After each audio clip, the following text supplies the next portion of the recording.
Orthodox school of thought ہے اس کا ایک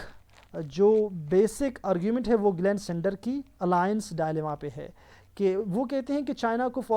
کوئی بھی الائنس نہیں بنانا چاہیے. اس کی بیسک ریزن وہ یہ دیتے ہیں کہ یہ جو گلین سینڈر کی الائنس ڈائلیما ہے وہ یہ ہے کہ ایک اسٹیٹ جب الائنس بناتی ہے تو پھر الائنس کی وجہ سے وہ دو ایشوز کا شکار بن جاتی ہے. ایک تو وہ انٹریپمنٹ ہے کہ فار ایگزامپل ابھی جو ہم نے کہا کہ ایک اسٹیٹ اگر ایک الائنس بناتی ہے، اس الائنس میں 10 ممبرز ہوتے ہیں، ان ممبرز میں سے کسی ایک پر بھی کسی بھی ٹائم اٹیک ہو جائے تو وہ باقی 9 کی 9 انہوں نے جو کمٹمنٹ کی ہوتی ہے انہیں اس کو فلفل کرنا ہوتا ہے، اس کے یعنی اسسٹنس کے لیے، اس کے ہیلپ کے لیے ان کو جانا پڑتا ہے، حالانکہ یہ ان کی جنگ ہو یا نہ ہو. اور اس کے علاوہ جو دوسرا ایشو ہے الائنس ڈائلیما کا وہ ابنڈنمنٹ ہے، کہ فار ایگزامپل آپ نے کسی اسٹیٹ کے ساتھ کوئی جنگ شروع کی، کوئی ایسی ایشو پیش آئی، تو ہو سکتا ہے کہ وہ عین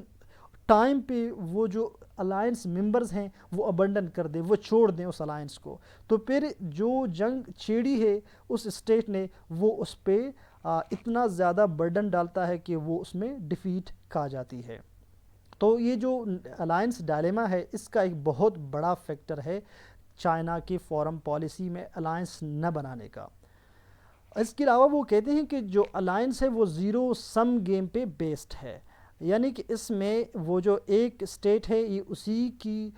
جو ہے پروفٹ ہے، اسی کی ایڈوانٹیج ہے، باقی دوسرے اسٹیٹس کی اس میں لاس ہے. اور اس کے علاوہ چائنا کا یہ خیال ہے کہ الائنسز اور کولڈ وار مینٹالٹی، یعنی کولڈ وار کے دوران جب ہم دیکھتے ہیں کہ وہاں پہ یونائٹڈ اسٹیٹس آف امریکہ وہ نیٹو بناتا ہے اور دوسری طرف یو ایس ایس آر وہ ورسا پیکٹ بناتا ہے، تو وہ یہ ایک دوسرے کو یعنی پولیٹیکلی اور ملٹریلی ان کو انڈرمائن کرنے کے لیے وہ دوسرے اسٹیٹس کو ساتھ ملاتے ہیں تاکہ وہ اپنی جو لیوریج ہے، ان کی جو ایج ہے اس کو وہ انکریز کر سکیں. اب ایک اور ڈائلیما جس کا شکار ہے چائنا وہ ہے اس کی جو یعنی لائک مائنڈڈ اسٹیٹس ہیں، اس کی جو فرینڈلی اسٹیٹس ہیں وہ سارے کے سارے ہم دیکھتے ہیں یعنی موسٹلی وہ ویک اسٹیٹس ہیں. فار ایگزامپل اگر چائنا کا ایک فرینڈلی اسٹیٹ، فرینڈلی کنٹری جو ہے وہ پاکستان ہے، لیکن پاکستان کے اگر وہ پاکستان کے ساتھ اگر الائنس بناتا بھی ہے تو پاکستان کے الائنس سے اسے اتنا فائدہ نہیں پہنچتا جس طرح کہ یو ایس اے کا برٹین کے ساتھ نیٹو کے فریم ورک کے اندر الائنس بنانے کا جتنا فائدہ ہوتا ہے وہ چائنا کا پاکستان کے ساتھ یا کسی اور دوسرے سری لنکا کے ساتھ کسی ایسے اسٹیٹ کے ساتھ الائنس بنانے کا وہ سینس نہیں بنتا جو کہ یو ایس اے کا برٹین، فرانس اور یورپین جیسے اسٹیٹس کے ساتھ بنتا ہے. تو اگر فار ایگزامپل اگر China in states, in weak states کے ساتھ اگر الائنس بناتا بھی ہے تو یہ اسے بجائے کہ وہ اسے اسسٹ کریں اس الائنس میں، بلکہ یہ تو اپنی سیکیورٹی پہ اس پہ ہی برڈن ہوں گے کہ چائنا کو پھر اس سیکیورٹی الائنس کے کمٹمنٹ کے فارمیٹ میں اس کو ان کی جو سیکیورٹی کا برڈن ہے وہ اسے لینا پڑے گا. یعنی یہاں پہ لینے کے دینے پڑ گئے. اور ایک اور جو ڈیبیٹ ہے چائنا کے اندر وہ ہے یعنی ان ورڈ لکنگ فارم پالیسی، یعنی جو چائنا کی جو ڈومیسٹک چیلنجز ہیں وہ اتنے زیادہ ہیں کہ وہاں پہ جو ایک انٹرنل ڈیبیٹ ہے وہ یہ ہے کہ چائنا کو اپنے ایکسٹرنل جو چیلنجز ہیں ان چیلنجز سے زیادہ اس کے جو ڈومیسٹک چیلنجز ہیں وہ وہاں پہ جو ٹیررزم ہے، اس کے اندر جو سیپریٹسٹ موومنٹس ہیں یا جو پبلک کی جو وہاں پہ اتھارٹیرین رجیم کی وجہ سے جو ڈس سیٹسفیکشن ہے، وہ اتنے زیادہ مسائل ہیں کہ ابھی چائنا کو مزید اپنی اکانومی پہ، اپنی سوسائٹی پہ، اپنے ان ڈومین میں سب سے زیادہ فوکس کرنے کی ضرورت ہے. اب اس کے علاوہ جو ریویژنسٹ اسکول آف تھاٹ ہے وہ کہتی ہے کہ اس الائنسز آر سگنیفیکنٹ. وہ اس چیز کو بالکل ڈس ایگری کرتے ہیں کہ جو بات آرتھوڈاکس اسکول آف تھاٹ کہتی ہے وہ اس سے ڈس ایگری کرتے ہیں. کہتے ہیں کہ وہ ایک الگ زمانہ تھا، اب ایک الگ زمانہ ہے. یہاں پہ کسی بھی ایمرجنگ پاور کی اگر آپ ایگزامپل لے لیں تو اس نے الائنسز کے بغیر اس کی ایمرجنس نہیں ہوئی ہے، بلکہ ہمیشہ اسے الائنسز کی ضرورت پڑی ہے. اور آج کے دور میں، آج کے اس کنٹمپریری پولیٹیکل ایرینا میں، سرکمسٹانسز میں چائنا کو الائنسز کی بڑی ضرورت ہے. اور اس کے علاوہ ماڈریٹ اسکول آف تھاٹ ہے وہ نہ آرتھوڈاکس کے ساتھ ہے اور نہ ہی ریویژنسٹ اسکول آف تھاٹ کے ساتھ ہے، بلکہ یہ کہتی ہے کہ نہ ہمیں فارمل الائنسز بنانا چاہیے اور نہ ہمیں بالکل اس کو ابنڈن ڈیزرٹ کرنا چاہیے، بلکہ ہمیں کاسی الائنسز اسٹریٹجی اپنانی چاہیے۔ کاسی الائنسز یہ فارمل الائنسز نہیں ہیں اور اس میں اسپیسیفک ممبرز بھی نہیں ہوتے، اس میں ایسا ہوتا ہے کہ یہ بالکل لوز اسٹریٹجی ہے الائنسز کی، کہ کوئی اسٹیٹ سیکیورٹی کے لیے اپنی جو ملٹری ہے اس کی پاور صحیح یا اس کو امپروو کرنے کے لیے وہ ایک الائنس بناتے ہیں، لیکن یہ اتنا فارمل نہیں ہے کہ کوئی اسٹیٹ اتنی زیادہ کمیٹڈ ہو کہ وہ ایک دوسرے کے جنگ میں کود جائیں۔ تو یہ بیسیکلی اس کی ایڈیالوجیکل اور فلاسفیکل اسٹینڈ تھی۔ اب جو بات ہم نے پہلے کی کہ جو چائنا کی فارن پالیسی ہے وہ اس کو ساورن اور انڈیپینڈنٹ رکھنا چاہتا ہے، تو اگر وہ کسی الائنس کے ساتھ کمٹمنٹ اگر کر لیتا ہے تو پھر اس کی جو فارن پالیسی ہے اس کے اندر وہ جو ساورنٹی ہے اور نن انٹرفیرنس ہے وہ ایلیمنٹ ختم ہو جاتا ہے۔ اور اس کے علاوہ جو اس کی جو ہم نے بات کی جو میوچل اوبلیگیشنز ہوتے ہیں کہ الائنس کے اندر ایسا ہوتا ہے کہ اگر کوئی اسٹیٹ اگر ممبرس میں سے کسی بھی سیکیورٹی کے ساتھ کوئی مسئلہ ہوتا ہے تو باقی اسٹیٹس کو اس کے ساتھ دینا پڑتا ہے۔ تو اس کے علاوہ جو اس کی اسٹریٹجک کیلکولیشنز ہے وہ یہ ہیں کہ چائنا نے سارے ریجنز کے ساتھ سارے کنٹریز کے ساتھ اکنامک اور ڈپلومیٹک ریلیشنز بنائے رکھنا ہے، اور اگر وہ کسی ایک اسٹیٹ یا چند اسٹیٹس کے ساتھ اگر وہ الائنس بناتا ہے تو پھر اس کی جو اسٹریٹجک فلیکسیبلٹی ہے وہ ختم ہو جاتی ہے، کیونکہ باقی اسٹیٹس یہ سمجھتے ہیں کہ جو اس کے الائنس سے باہر ہیں وہ اس کے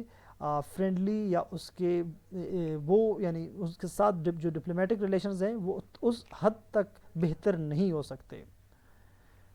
اور اس کے علاوہ چائنا کا جو مین فوکس ہے وہ اکنامک فوکس ہے، جس طرح کہ ہم دیکھتے ہیں کہ چائنا نے بیلٹ اینڈ روڈ انیشیٹو بنایا۔ چائنا کا یہ خیال ہے کہ کنٹمپریری